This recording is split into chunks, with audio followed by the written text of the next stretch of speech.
All right, Dr. Brett here. I'm going to go through some simple wrist adjusting that we do that helps with things like carpal tunnel, post-traumatic pain issues they have, restriction of movement as well too. If somebody's had a trauma before, even to an elbow can affect your wrist. So the complexity of a wrist lies in the fact that there's 8 little bones here with 5 other little bones that connect all this stuff together. They have to move properly, along with the fact your elbow has to move well as well too, for this all to work. And when they don't, now all of a sudden you get an adaptive movement, which causes inflammation, which causes tendonitis and other issues with it that creates the issues like carpal tunnel that so many people deal with. So when we check for motion here, we're checking with simple like back to front, frontwards flexion and backwards extension through here. The wrist also can rotate.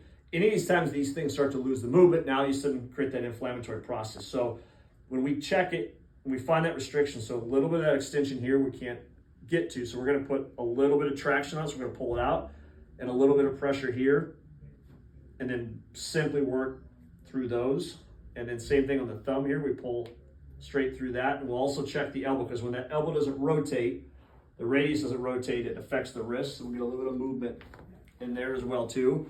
So we'll do the same thing over here. And I'll have you come a little bit closer on this one so you can really see those bones run right here. 4 here, one arm bone, other arm bone, and the metacarpals on here run back into here. They're little, the long skinny parts of your fingers.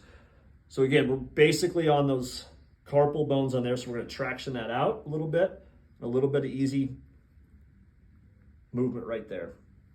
And same thing, we use a little bit on the thumb with that and the elbow piece. Real simple movement there. And all of a sudden we get that motion back and it should feel nice and fluid through there. So again, if you've got carpal tunnel issues and you've never tried chiropractic before, try that before you start going down the surgical route, because a lot of these things can be handled with really simple things that are much more conservative and a lot more effective with it.